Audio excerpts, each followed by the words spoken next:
피해자 A는 목사에게 항의 문자를 이렇게 보냈습니다. 목사님, 원래 안수기도할 때 꼭 몸을 여러 군데 만지면서 해야 하는 건가요? 그게 동성이 아닌 이성일 때도 그런 건지요? 사실 요 며칠 동안 여자로서 엄청난 수치심이 들었습니다. 라고 말입니다. 그러자 목사가 이렇게 대답합니다. A 교우, 오늘 에베소서 전체를 꼭 읽어요. 특히 4, 5, 6장을 집중적으로 읽어봐요. 라고요. 안수기도할 때 이런 경우도 있냐고 수치심이 들었다는 말까지 하는데도 목사는 에베소서를 읽으라고 합니다.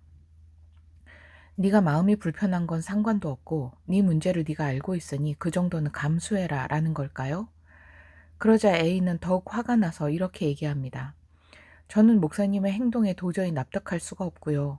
안수기도는 몸을 더듬는 게 아니에요. 그리고 다른 것도 아니고 여성의 음부를 만지면서 기도하는 것은 살다가 처음 겪는 것이고 아주 잊지 못할 수치심을 겪었습니다.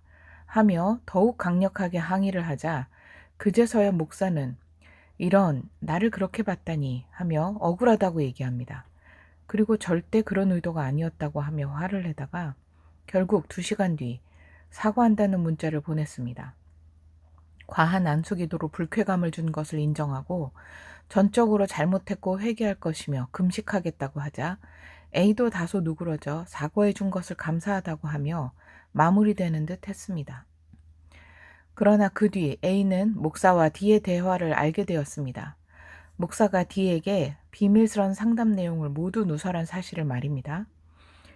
그 친구에게 비밀을 폭로하신 것, 목사님 불리할까봐 자기 방어 위해 비밀을 누설한 것 잊지 않겠다고 하며 항의 문자를 보내자 목사는 답변으로 제가 극단적인 선택을 해야겠네요 하는 의미심장한 말을 하게 됩니다. 다음 날인 월요일에 목사는 여신도 F를 교회로 불렀습니다. 여신도 F는 열심 있는 평신도로 목사 부부와 가깝게 지낸 사람 중 한 명으로서 차가 없는 목사의 운전기사처럼 신방도 자주 함께 다니던 그런 사람이었습니다. F는 월요일 저녁 교회에 도착했고 목사는 이야기를 시작했습니다. 상담 내용이 중차대하여 배 쪽에다 손을 대고 기도를 했는데 집에 가더니 나를 파렴치범 취급을 한다라고 말입니다. 아울러 그렇게 살면 안 된다 식의 훈계도 많이 하였고 배 쪽에다, 거기다, 거기다 라고 표현하였는데 F는 그 말의 의미를 상상도 하지 못하였던지라 제대로 알아듣지 못한 모양이었습니다. 그리고 목사는 F에게 이 이야기를 신학생 2명에게 했고 사모에게도 하였으며 상담 내용은 그들에게는 말하지 않았지만 너에게는 해준다며 F에게도 상담 내용을 이야기하였습니다. F는 목사의 친구 같은 마음으로 이야기를 듣고 배에 손을 댔다니 목사님이 실수하셨구나 하고 생각하였습니다. 배에 손을 댄 것만으로도 목사님이 좋은 얘기를 들을 수 없다고 판단했기 때문에 억울하다며 온 교회에 이 이야기를 다 까발리고 싶다는 목사를 말리고 목사님의 억울하신 것은 하나님이 다 신원해 주실 것입니다 하고 말해주며 위로하였고 신학생 중 한 명인 쥐가 사온 파리바게뜨 롤케이크를 우유와 함께 나누어 먹었습니다. 그런데 이 목사는 A에게 금식한다고 하지 않았던가요? 그냥 전날 하루 하고 끝냈나 봅니다. 그리고 온 교회에 다 까발리고 싶다는 이야기의 정체가 무엇일까요? 설마 상담 내용은 빼고 본인의 행위만 다 이야기하겠다는 뜻은 아니겠죠?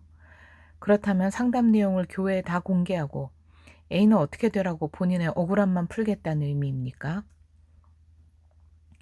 그 주 금요일에 F는 A에게서 만나자는 연락을 받게 됩니다.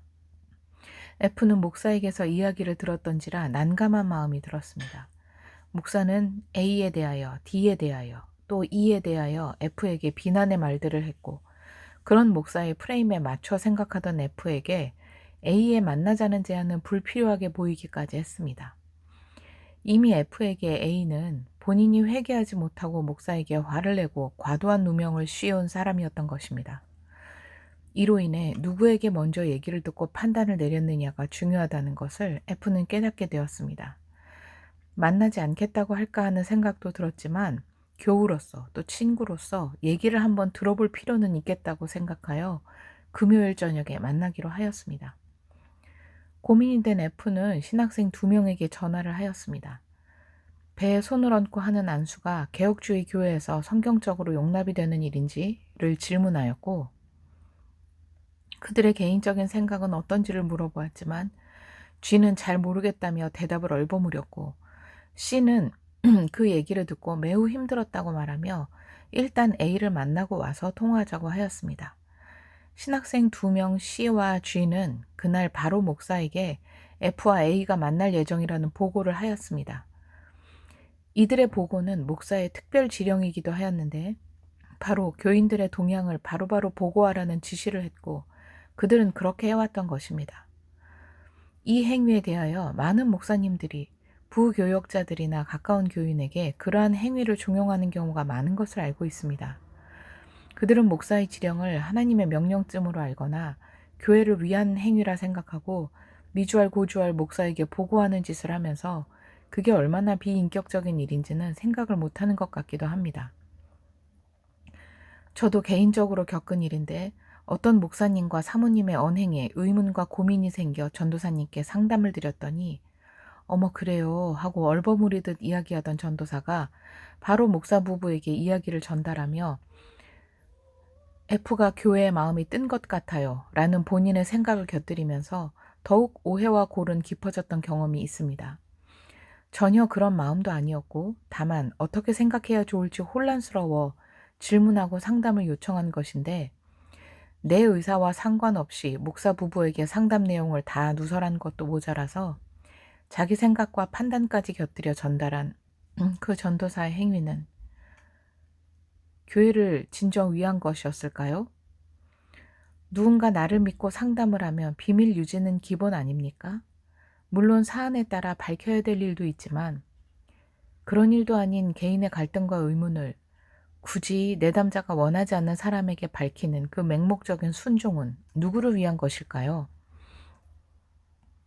목사님들, 제발 스파이를 키우지 마시고 그런 일을 시키지도 마십시오. 직분이 어떻고 위치가 어떻건 간에 교인들끼리는 서로 인격적으로 대화할 수 있어야 하고 교회에 누가 들고 나건 본인이 할 일 열심히 하시면서 하나님께 맡겨야 되는 일 아닙니까? 이 사건에서도 목사님의 징계가 결정되면 목사님의 부재 시 신학생들이나 그 안식년이라서 평신도로 와 있던 H 목사님이 설교를 하시면 된다라는 대안에 대한 얘기를 목사님한테 잘못 전달을 해서 목사를 끌어내리고 다른 목사를 앉히려 한다는